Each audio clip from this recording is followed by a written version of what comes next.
Kita hari ini mau bahas tentang PTK atau penelitian tindakan kelas, tapi kalau di prodi kita kan namanya Classroom Action Research. Assalamualaikum, nama saya Ari Cahyani. Ibu sendiri, PTK itu apa? Terus gimana tahu bahwa permasalahan di kelas itu layak untuk diangkat jadi sebuah penelitian di PTK? Perencanaan ya, yang jelas ya, perencanaan, baru itu dilaksanakan pengamatan dan refleksi. Itu bersiklus ya, kita ambil berapa sekali siklus, bisa 2, bisa 3 begitu. Berarti idealnya minimal 2 siklus. Minimal 2 siklus. Kalau PTK lagi pandemi ini bisa nggak dilaksanakan Bu, walaupun secara online gitu? Justru ini membuka peluang bagus ini. Atau pembelajaran jarak jauh di masa pandemi untuk meningkatkan aktivitas siswa, begitu, seperti itu. Malah ini terbuka luas.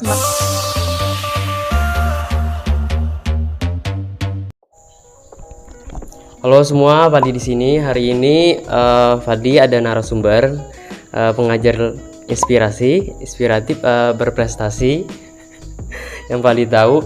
Tapi sebelum itu, sebelum kenalan sama narasumber kita hari ini mau bahas tentang PTK atau penelitian tindakan kelas, tapi kalau di prodi kita kan namanya Classroom Action Research. Sebelum itu kita kenalan dulu sama narasumber kita. Silakan Bu. Assalamualaikum, nama saya Ari Cahyani. Apalagi? Boleh. Saya mengajar di SMA Negeri 1 Lokulu.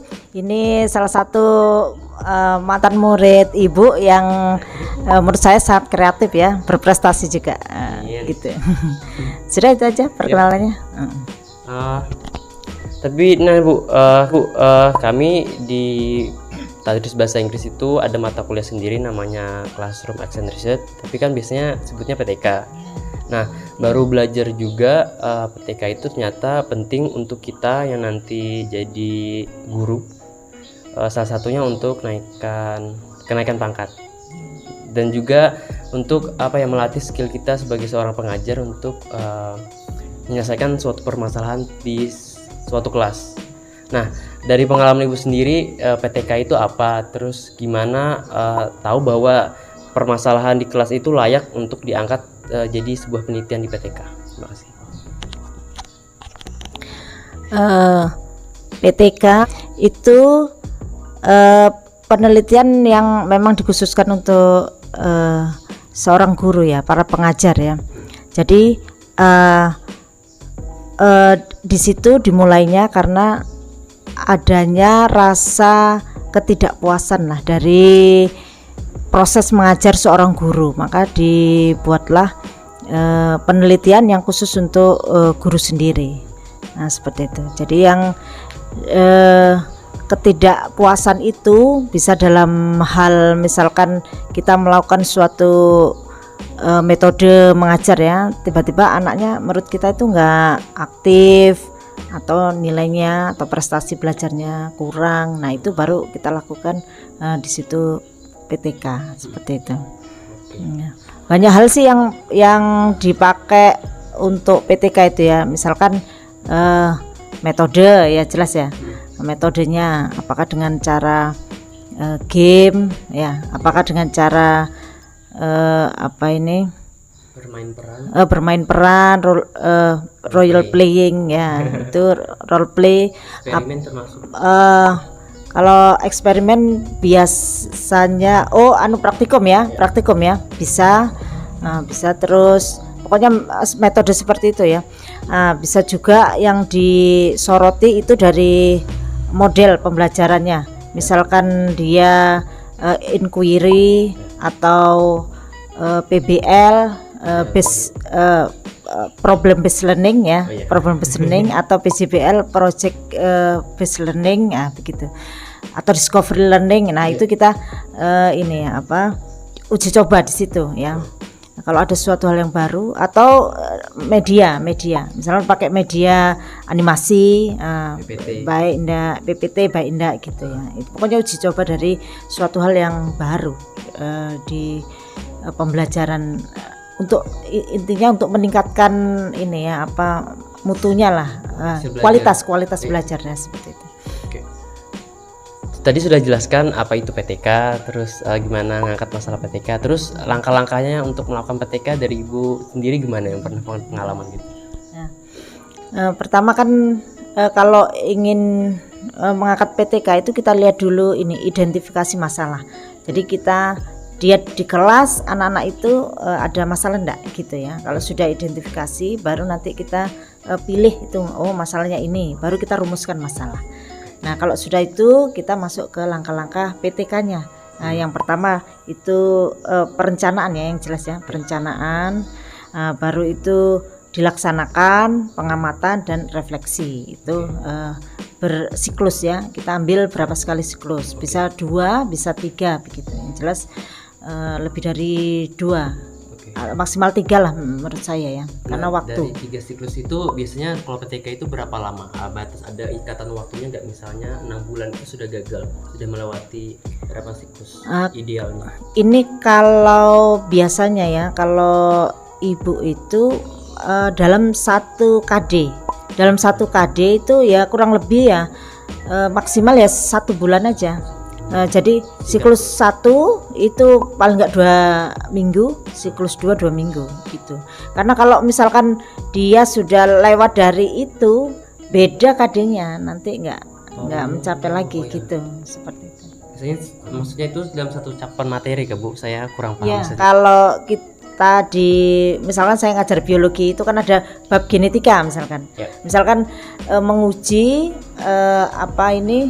model pembelajaran discovery learning pada KD ya, atau kompetensi dasar genetika. Nah gitu. Jadi waktunya nggak boleh terlalu panjang, sampai kalau dengan penulisannya bisa sampai 6 bulan. Tapi pada saat siklus pelaksanaan itu nggak lama, itu paling 2 minggu satu siklus. Seperti itu. Berarti idealnya minimal 2 siklus. Minimal 2 siklus. Lebih boleh, tapi ya maksimal 3 aja, karena nanti kalau terlalu lama KD-nya sudah habis, jadi tahun depan lagi nanti kita ngulangnya. Paham. Gitu. Terus ini kan PTK, penelitian tindakan kelas, kita lagi pandemi. Kalau PTK lagi pandemi ini bisa nggak dilaksanakan Bu, walaupun secara online gitu?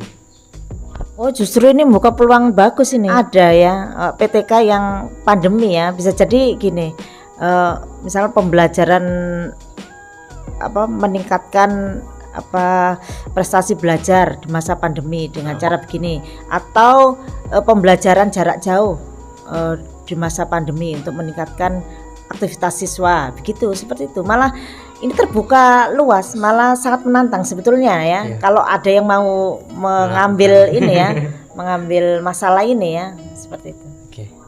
Terakhir mungkin ada tips dari Ibu untuk teman-teman kita yang nanti jadi guru untuk melaksanakan PTK. Ya ini tipsnya ya anak-anak ya.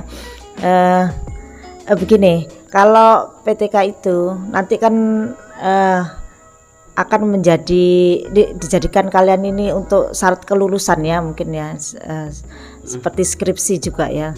Nah itu pilih permasalahan itu yang kalian passion kalian, nah pokoknya yang kalian sukai lah, jangan yang kalian tidak menguasai, seperti itu, yang menarik.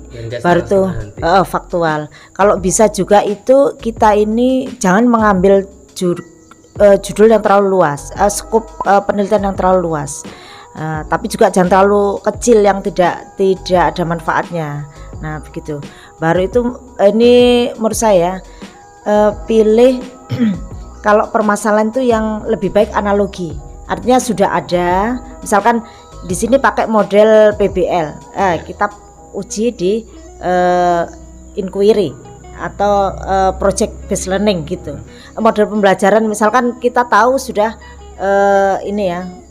program based learning modelnya. Nah, kita PTK-nya ambil yang project based learning. Artinya dia ini analogi, atau ini pada KD, Fadli paham KD ya? Kompetensi dasar ya. Kompetensi dasar misalkan yang pertama ya 2.1 misalkan ya. Ya. Dipakai di 2.2. Artinya jangan yang terlalu sama sekali nggak ada contoh gitu. Itu akan menyulitkan nanti. Nah, seperti itu. Biar yang penting kan kita tuh cepat lulusnya, dapat nilainya bagus ya. Nggak usah terlalu idealis, yang cari yang susah ya, perfeksionis, idealis gitu sehingga menyulitkan sendiri.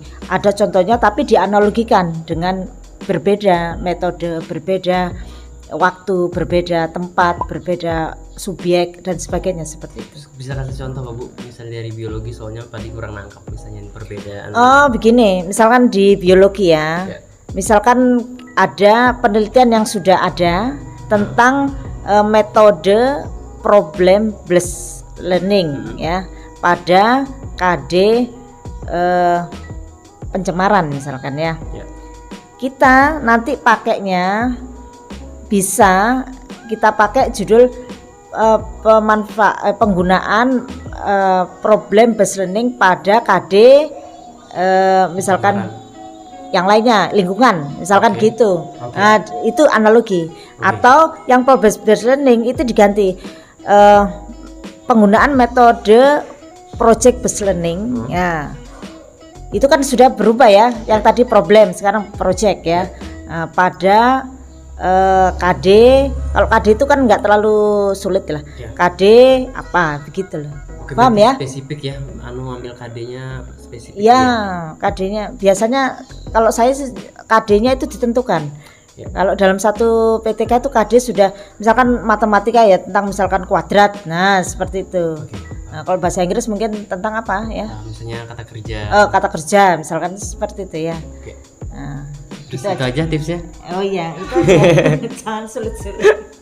Yang mudah lancar, nilainya bagus. Amin. Terima kasih Bu mau jadi narasumber hari ini. Ya, sama-sama. Semoga bermanfaat teman-teman. Terakhir mungkin ada Ibu mau promosi, ada yang mau dipromosin? Promosi apa ya? YouTube mungkin. Oh iya ini anak-anak ini ya, Ibu punya YouTube. Nah, YouTube itu gurunya si Fadli gantian. Kalau dulu saya gurunya. Nah, sekarang Fadli mengajari saya untuk membuat video pembelajaran. Anak-anak minta tolong di-subscribe ya. Channel Ibu namanya Ari Cahyani Channel. Video pembelajaran tentang biologi, juga tips-tips untuk guru. Nah, sementara ya masih belum sempurna, tapi ya insya Allah lah sambil belajar ya, mudah-mudahan lama-lama menjadi sempurna. Itu aja ya pesannya. Saya akan taruh link YouTube Bu Ari di description box below. Jadi teman-teman like dan subscribe supaya channel Bu Ari lebih berkembang sama biar kalau banyak subscribernya kan berarti banyak yang dapat informasi, banyak terinspirasi, banyak dapat ilmu, berarti bisa juga jadi amal jariah untuk kita semua kan? Ya, terima kasih. Itu aja dari saya Fadi, dari Ibu Ari Cahyani. Sekian, terima kasih.